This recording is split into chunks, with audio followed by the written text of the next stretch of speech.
Okay, so tell me a little bit, Aidan, about kind of what you do and also about Ada or the project.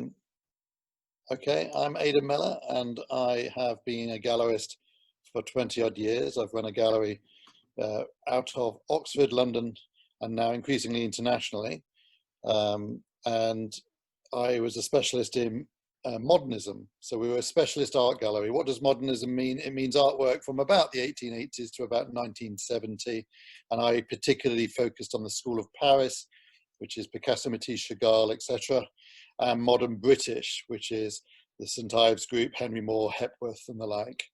And that's where our specialism is. However, we very often get pulled into other conversations. So we've sold Turners and we've sold Constables and we've sold all sorts of things over the years, which are not related to our specialism, but because it is actually the same process on provenance. Because in actual fact, our unique thing that people really got very excited by was our ability to build provenance for artworks. So when you have a Picasso in front of you, you want to know it's a real one, not a fake one. Yeah. There's a slight difference in price.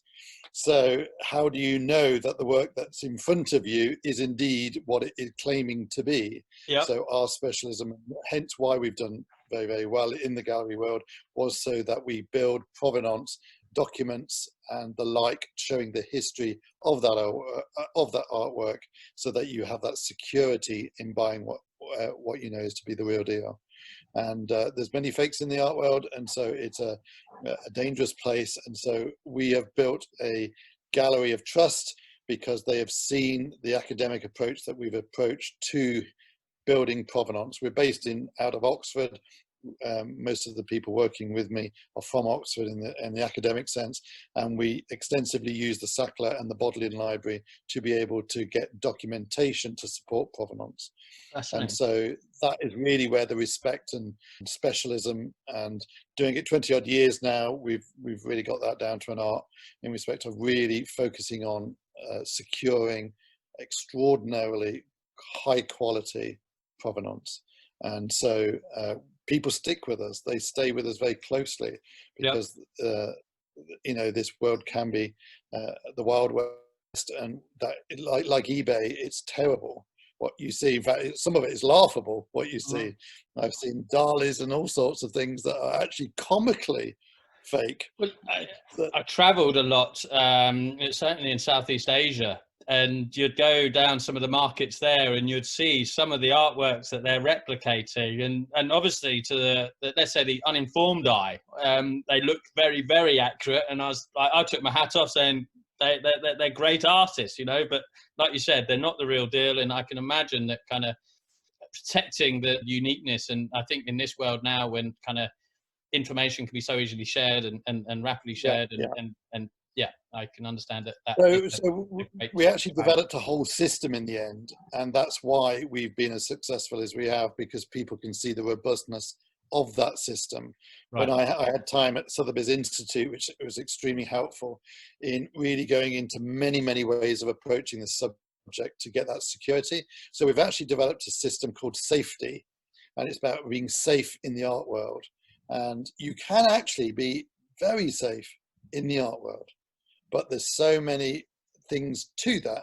And so we've done it as an acronym where you go SAF, you know, we actually do the letters of the word safety, and each one of them have a very meaningful content. And is you just quickly run through, when you get an offer of an artwork, not just our gallery, any gallery in the world, you run through the acronym of safety.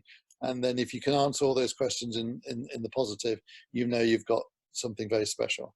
And so it's a great thing. And so as a result of that, our collector base is very tight knit. I know them extremely well. We have dinner together very regularly with clients, and really building that, as I say, relationship, so that actually you can build an astonishingly good art collection and have the excitement of building that art collection in a really fun and exciting and safe way. And well, so it's great to be passionate about what you do, and by the sounds of things, you've got certainly very strong credentials in the field. So you've had the time and the experience to develop not only the network, but the skills and the eye, and like you said, the processes to protect the value of fine art. But tell me a little bit about this evolution. I don't like the term pivot. I like evolution. So you evolved into a new project, and I'm really keen to hear more about that. And also how well received that was within your network, where, let's say, it wasn't quite as traditional, let's say, as some of the other pieces that have been produced. So tell me give a little bit more. Yeah, people say it was a bit of a shock as to how on earth did you get there? Well, actually, it's because of being in the art world I got there. It was me watching how things develop and evolve. The art market is changing all the time. And I asked myself a very unusual question and wanted to answer it, and eventually did answer it. And that is, nearly the most of the market is based on maybe 1% of artists. They hold 90% of the market. So what is it about that 1% that makes them so successful? When you go and look at them, it doesn't seem very apparent. You could compare a Tracy Emin to a Constable. They're extremely different. Mm-hmm. And so how on earth have they both succeeded when they are apparently so different? So I went into a spare room in my home, got some wallpaper, did all the wallpaper all the way around, and went from Michelangelo to Constable and Turner to Andy Warhol to Damien Hirst and Jeff Koons and the contemporary lot.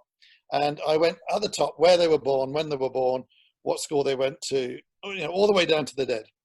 And I did it in lines. So I was able to do a really, really, I now realize, extraordinarily unusual thing. I was able to compare like for like of the artists' lives. So I was able to compare Damien Hirst to Michelangelo. Pretty unusual thing to do. Or Constable with Tracy Emin. Mm-hmm. And so I was able to compare like for like, and I was trying to find a blueprint for the 1%. And it was very frustrating because I couldn't see anything. I looked at their art, I looked at their credentials, looked at their wealth, looked at their education, looked at their location, everything. And yet there was nothing that combined all of them. So I came down a bit disgruntled one night, 3 months into this project. And I said to my partner, look, this isn't working. There's nothing that combines these 1%. They're all maverick, they're all different, they're completely different backgrounds. There's nothing that combines them. And she came back with, well, you're asking the wrong questions, clearly. So I went up the next night and I thought, I'm going to look at my questions. I'm going to actually look at the way I'm approaching this. And I looked through the questions, like I say, I seem to have covered everything. I couldn't understand why the questions were wrong. And I think that was a really good comment she made. So looking through, suddenly dawned on me, I hadn't compared the audiences, the people who were looking at the artwork in Michelangelo's time, the people who were looking at the artwork in Constable's time and Damien Hirst's time. And suddenly the penny dropped. And the penny drop was this. All of these top artists, this 1%, explored issues that were uncomfortable, difficult, worrying for society. So all the art books, I've got a few, say that these artists are in their artist garrets and they come up with these genius concepts, they show them to the world and they become famous. And I disagree with that as a process now. What I actually think their genius is this. They are sensitive to their society. They pick up on the zeitgeist of their society. And as a result of that, when they show their work, the society who's already involved with the issues that the artist is exploring go, yeah, that's me. I relate to that picture. That's right. That's how I'm feeling. So the genius of the 1% is not coming up with original ideas on their own, separate from society, which tends to be the stereotype of genius art. But in actual fact, I'm doing the exact opposite. They're extremely involved with their society. So when Constable and Turner go and do artworks to do with the mills and the rise of the factories and all the rest of it, people are, yeah, that really makes me feel uncomfortable. So when Damien Hirst goes and does things about advertising, the rise of mass media and sensationalism, people go, yeah, that's right. This is where we are in society. So with that knowledge, I suddenly thought, well, okay, this was in 2017. What is it that's going to happen in the 2020s that make people really uncomfortable. It's a thing that's going to come through in a really big way. It's going to be a thing that is something that they want to tackle. So I read 22 books about the near future. I'm nearly finished. 22 books about the near future. And what is it that's about to happen in this next 5 to 10 years? And they disagreed with each other, of course. Experts had different views on how the world is going to evolve. But one thing they all agreed on, and it was unanimous, and that was the rise of artificial intelligence or machine learning, and how that will have a disruptive quality to all areas of technology, all areas of life.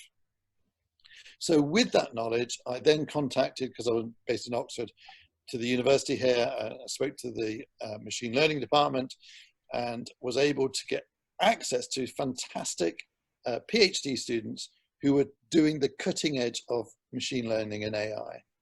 I told them my crazy project. Do you know what? Why don't we devise an art? It was actually, the actual spark of the idea was me playing Lego with my son. He made a little Lego figure of a robot.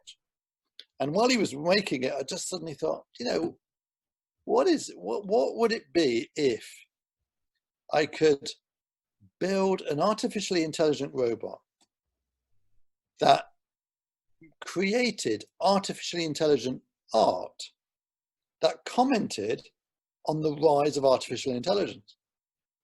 But if it's going to affect the entire society, as all of these books claim, this is really important stuff. The other thing about reading those 22 books is made me realize that the ethical considerations and problems in the future, the technology itself is going to morph society in a really uncomfortable way. And so as a result of that, I thought this is absolutely where the art world should be commenting on this. And so I approached lots of robotics companies. We found one in the UK, Engineered Arts. They're a fantastic company. They devised the robot. I then spoke to PhD students at Oxford about devising algorithms that enable it to be developed further. Further students in Leeds University who were in the robotics department there. And basically, it was about 30 people in the end, created over a 2-year period this robot. When we launched it, June last year, we had no idea it would have the response it did. We knew we were onto something. Remember I was in 3 months upstairs thinking and devising a theory that it was about society responding to uncomfortable things? Well, the theory then suddenly became practice, because when we unveiled Ada in June of last year, it went completely bonkers. 900 press articles came out of that first exhibition, and they were all uncomfortable with the rise of robots. And I said to the press, what is it that is making you respond so great? It was so intense. We had a press day, 15 minutes per journalist. That got filled up. They asked, the PR company came back to us, can we do a second day? Yes, okay, we'll do a second day. Then we did a third day. It was extraordinary, the interest in our project. And as a result of that, it completely bloomed, you know. And I went back to the press and said, why is it that you guys are so madly interested in Ada? We called it Ada after Ada Lovelace, the first computer program. And they said, well, we thought that robots would be delivering pizzas or perhaps doing Amazon logistics. We didn't think robots would be doing creativity. And as you've proved now that these are genuinely creative algorithms operating with Ada, this is a significant step in what we thought was a sacred area of being a human. Yeah. So it really questioned what is going to be where humans are going in the future. It's fascinating. Well, I think in terms of kind of one of my takeaways there, which I think a lot of artists and creatives as a whole, kind of, I'd like to think they're always they're one step ahead in some respects. Kind of, I think in many ways, I think, yeah, being very, very sensitive to society's pain points, or where society's vision is, or where society's at. But typically they are a little bit ahead of the curve, and then people gravitate towards that. And I think it's a fascinating insight where I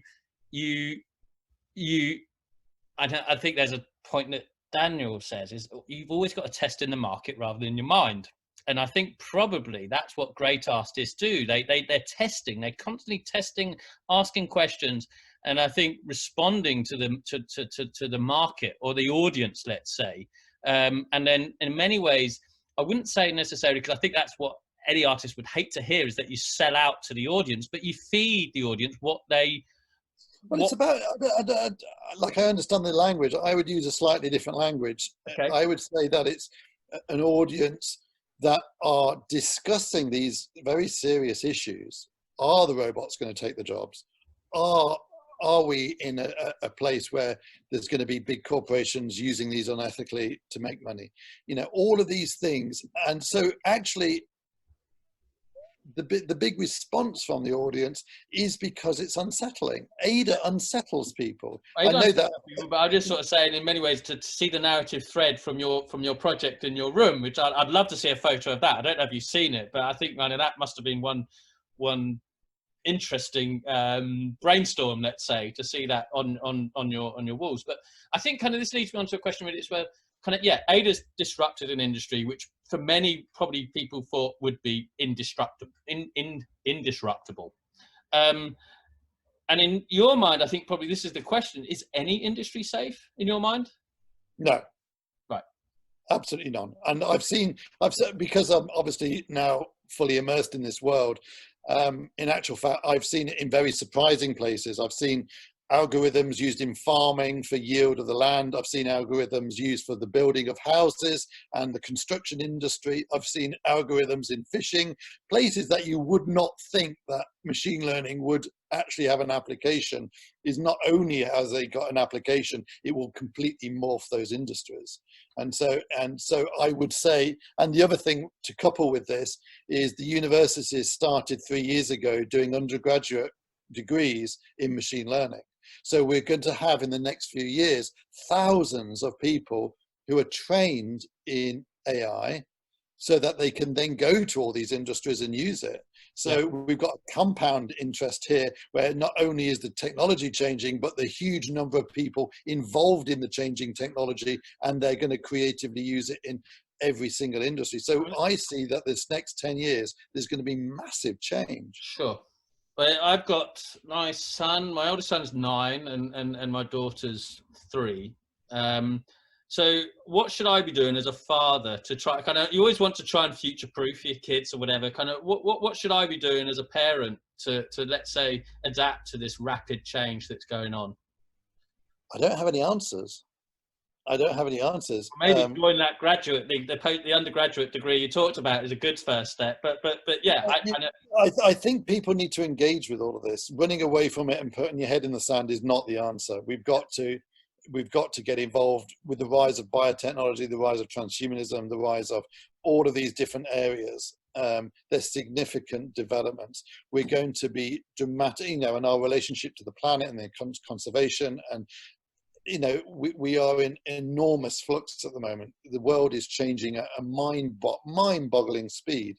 And so for us, it is really, I'm sorry, I cannot say what the future is. What we're doing is just trying to keep up with it and mirroring it back. Well, I think my tactic at the moment is to simply adopt or promote a habit that you want to learn. And I think if you can just instill that habit, then whatever they need to learn or have to learn about, that there's that appetite. And because otherwise I think there will be this opt out. And I sort of have this phrase that you're either going to try and control them or they're going to be controlling you. You've got to make that choice quite early on. If you don't, then you're going to be the ones that are being controlled by them. And I think it's that, I think it's going to be that differential. It may be overly simplistic, but that's sort of my attitude to it all, really. I think you're right. I think Darwin said it's not about how strong you are and how fit you are. I think he said it's how your ability to adapt that will make you successful. So the ability to adapt is the critical skill, I guess. I'm conscious of time, so I'm going to press through on a couple more. Kind of Ada, she must be able to work 24/7.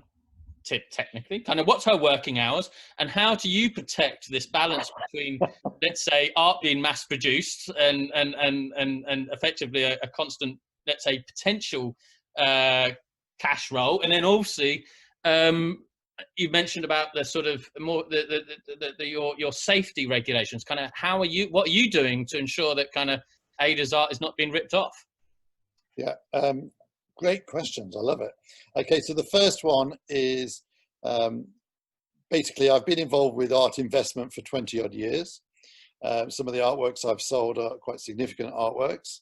So therefore, in light of the fact that I know the industry very well about art investment, she is not churning them out. You'll be surprised. We're very well. In fact, this next exhibition we've got at the Design Museum at the beginning of next year, you know, I think we're still working out the exact object list for that, but we're talking probably 20 works for an entire exhibition.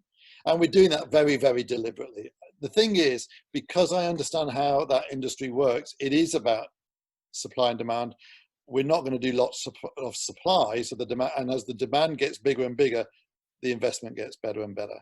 Yeah. And so I'm very deliberately doing few works of very high quality. The work, the algorithms and the stuff, the thing that makes the artwork is astonishing. We're very, very confident and happy with the artworks that we're producing. The enormous amount of, you know, we've got about 15 programmers that we've been speaking with to devise her abilities to be able to do artwork.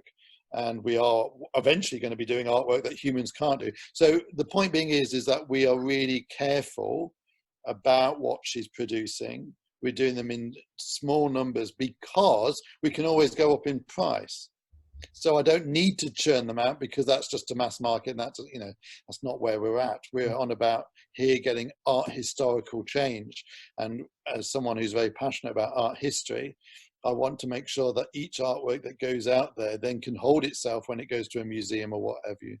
Mm-hmm. And so we're very keen that we do that in a very careful way.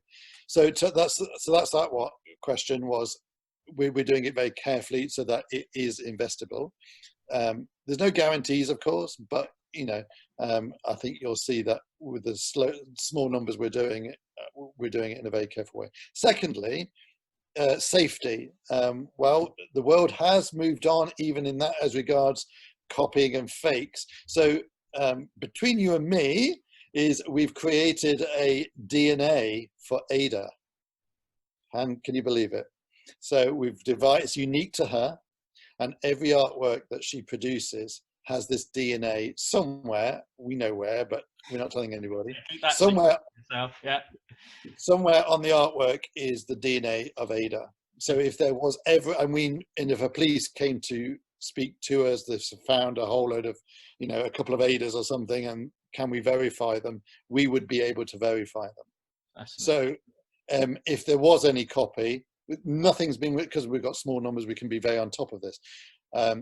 If there was ever a so-called Ada claiming to be an Ada and isn't, it's going to be very, very easy for future generations to know whether it is or isn't, because of the fact that we've done it in a very scientific way. Can you use that technology in helping future proof, let's say, the validity of other pieces of art, or is it only specific? It's actually coming into the whole industry. Right. It's not unique to us. Okay. And so, yeah, I think in the future, the world of fakes is going to be less and less and less. And because of the fact that there's such quality science involved in the authenticity of artworks. Oh, fascinating. So Ada must have quite a lot of rest time. She has time to sleep and rest and to be inspired. No, in fact, she does work very hard, but it's on experimentation, not on production. So in actual fact, like at the minute, she's working in a studio now. Right. You know, she's in a studio in our home, and she is working this very second. But she's doing an experiment. That experiment is never going to be released until we got to a final place where we're happy for it to be released. And so we're building a massive archive of experiments. And one day we hope that will go to a museum and they can see the development of the first robots to get involved with the art world. And that's going to be very fascinating on an academic study of how we've experimented. So no, actually, she's working very hard, but it's not necessarily on stuff that will eventually end up in an exhibition. Well, even the sketches of fine artists have incredible value as well, because they see the evolution, don't they, as well, which I think you're right, is a fascinating story in itself. So so in many ways, kind of one of the questions I have is kind of, does Ada dream? And who controls her dreams, or who controls her creativity? Is it the programmers feeding her, or is it that she's learning within herself? Kind of maybe this is I still haven't quite got my head around this aspect. In actual fact, we did an artwork, a video artwork with the Middle East. Actually, the Middle East there was an organisation, TCP Media, who came to us and said, "We are doing a charitable concert. Would you donate a video artwork to us for the charitable to raise money for COVID?" Yeah. And it was along with Mel C and a whole number of famous celebrities. And we said, okay, Ada will produce an artwork for that, and we did. And it was called Dreams on Dream. And so we were able to produce a dream of Ada in video form, which was a lot of fun. She has her source material mainly through looking. She has cameras in her eyes, and like a normal artist, dare I say, looks at something and is able to draw it. So she can do your portrait. And what's really amazing is, even if she saw the same scene twice, she would do a different image. So if she did your portrait, she'd do 2 different portraits that are different from each other, even though it's the same person. So it is quite sophisticated stuff that runs through her. So the most of the source material is through sight. We can send her images, of course we can. When she's doing a portrait of Alan Turing or something like that, it's obviously somebody who's not here. We're able to send her an image so she can work from that. As soon as she's already a global superstar, so it's not like, as soon as I suppose she can travel because she's not going to carry any COVID anyway. So you can send her off on a plane anywhere, but she needs a few bodyguards, I can imagine. And she has a team of 4 that goes with her. Inspired. Yeah, she has a team of 4 people that go with her. So we've been to the Middle East. We've went to Abu Dhabi, went to Dubai. We traveled to Austria. Next year in 2021, we're going to Taiwan, back to the Middle East, to America with her. So she's got 7 museum event shows next year. Extraordinary. People have really latched onto her now. We're doing a very big thing with the Chinese world. They're particularly interested.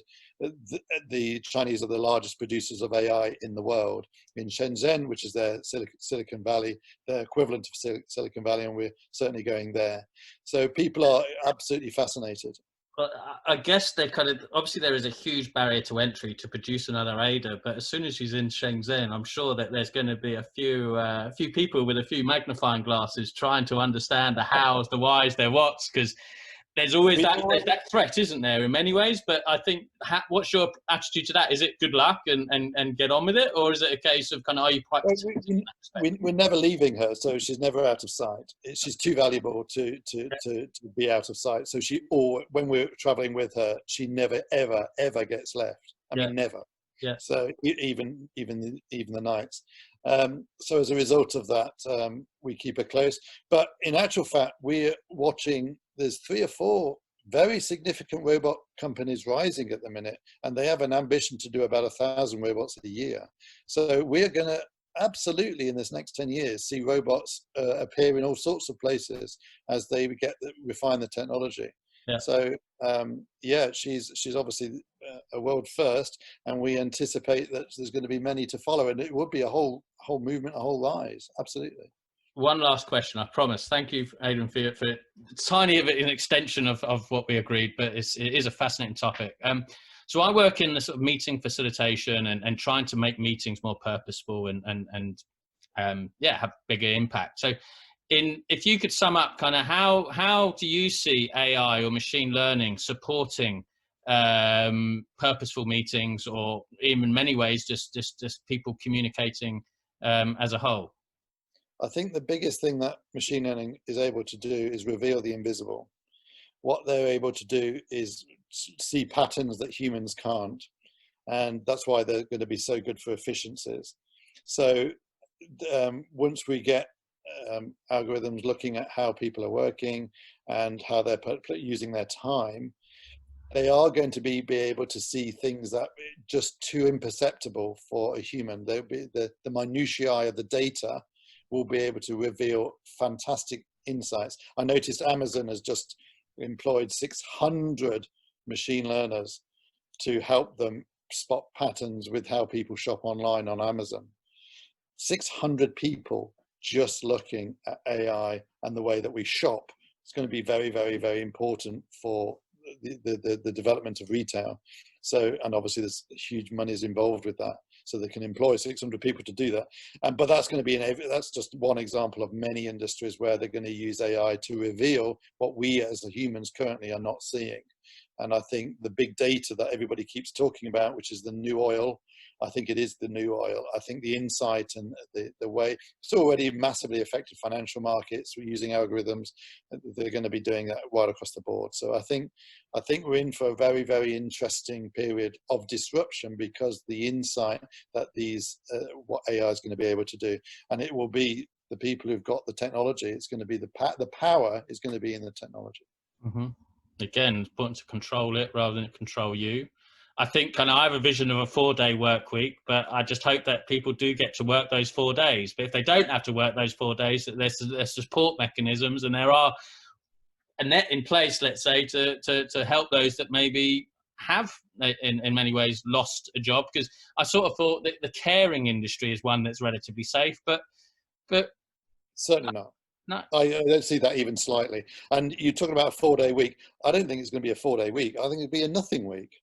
They're going to come, my biggest worry is indeed where there's repetitive jobs that are very, very machine-like. So my biggest concern are things like the clothing industry and manufacturing industries that already is getting roboticized and machine-sized already. And when you go and look at the job markets, especially in places like India and Bangladesh and China, where there is a lot of repetitive works being done, making your shirts or making your trousers or whatever it is, that's going to be easily more able to be done by a machine. The agility of machines is one of the most surprising things of this. You see, everybody still thinks robots are like this. They're not like this. I don't know whether you've ever seen Boston Dynamics videos on YouTube with the robots. They're running through forests, jumping over logs and going over terrain. These are agile machines. And so their ability to do agile jobs, i.e. human jobs, is going to increase. So and I also, don't... in many ways, there's sort of the ability to think different. I know we quote Steve Jobs, kind of that was what got him that rise, that dramatic rise. In many ways, like you said, because of the minutiae and the data and the information these guys, the robots are getting fed, they're going to be able to do that 10 times better than let's say a human. But I think there is a case that the human may be the gatekeeper to really think, well, what is it that we really want to push on? Okay, it's fed this information, a think different approach to an industry. What are we going to select to actually implement? Yeah, but I think, as I say, there's going to be huge change, and I think ADA is about asking the ethical considerations for that change. So it's a really serious project we're doing. Our project, based in the art world, is to create artwork that is a conduit for discussion and a stimulus, if you want, for discussion. So that the great thing is, all year we've been having these sorts of conversations because people are not aware of the changes that are about to come. And so ADA is just basically shining a light and a mirror onto what's already happening. We're already there. Our phones are already gathering huge data from us constantly. And so the ethical considerations, who is using that data, how are they using that data, who has the power, who are the winners, who are the losers? These are the questions we need to ask. And, the two books that we really focus on is 1984 and Brave New World. They were fictions devised in the 1930s and 40s during huge technological change. Guess what?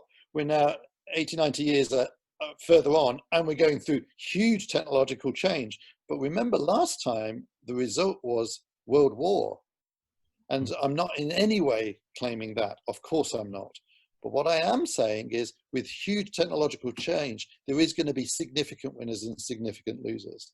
How are we going to be responding to that? The huge corporates which are making billions are indeed doing that, and they're going to be wanting to use their power to be able to look at, and we are an independent project. We're not funded by any of these. So we feel the right to say, hang on, is this what we want?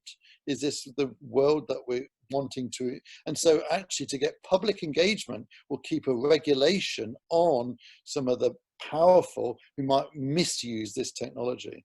And so as a project, we're very proud of the independence of that we can call on the ones that are unethically using these different approaches, so that we can actually then make this a really significant contribution to society by having that awareness. Ada is currently at the United Nations. She's got an exhibition with the United Nations at this very moment. She's speaking at the House of Lords next year for, again, addressing issues of ethics within AI.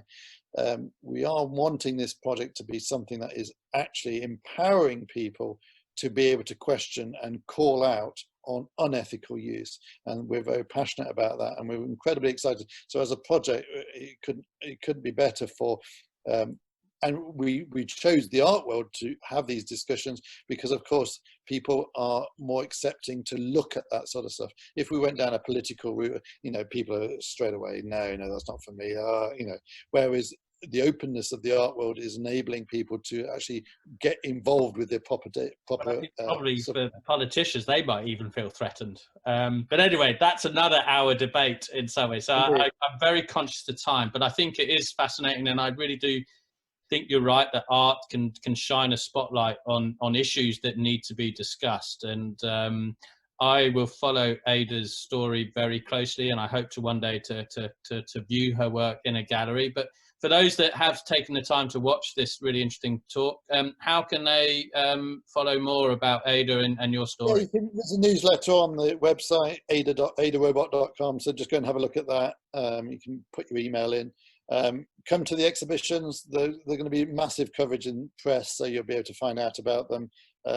You're able to buy the artworks, come and buy the artworks, get involved with it, come and talk to me. I'm sure you'll be able to give my contact details to be able to do that, and follow the story. As I say, it's a developing area. We are at the beginning. Remember, this is the very beginning of all this. We're only 1 year old as a project, which is extraordinary. Yeah. You think what we've done in 1 year, it's been the most overwhelming year ever. And in light of the fact that 2021 is going to be a way bigger year for us, because we already know what people are, we've already agreed to 29 projects now. So we've got quite a big year coming up. And so what she's about and where we're going with it is going to get ever more known as she asks these questions about what our future is. She represents the future. That's what it's all about. So next year, Ada's very busy. Kind of, how does Ada's busyness and exposure compare to some of the other great artists that you've? No, it's been a crazy year. 2021 is an intensely busy year. We've got 7 museum show events next year alone, right from, as I say, from Taiwan to the Middle East to America. To have museum interest at this level, this early, is extraordinary. Picasso took 10 years to get a first museum show.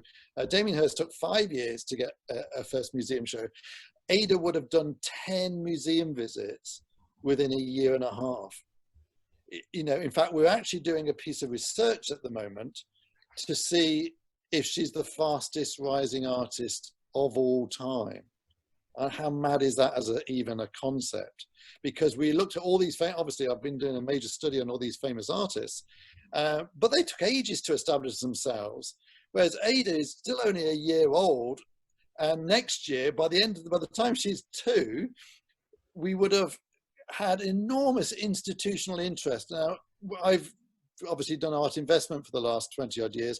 One of the key things to ask any artist is, do you have museum representation? Because the museums are the only independent arbiter of taste. The only independent. Everybody else is involved with monies. Museums are not. They select on merit only. You can't buy yourself into a museum. It's impossible. They go to committees and they select the work very carefully and all the rest of it.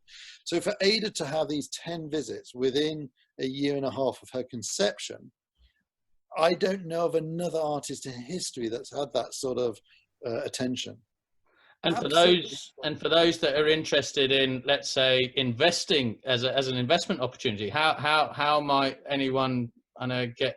Or Well, as I is now say, an opportune time to do that, to be yeah, involved we're in just finishing off the Design Museum show. We've got the 7 shows next year, which will have artworks. If you're interested in the immediate shows, we've got literally, we're only doing like 20 pieces or something. So the numbers are really low. So if you're interested, we've not really pushed that. We've been really focused on innovation and developing Ada as a whole robot. So she's got more and more capability for next year.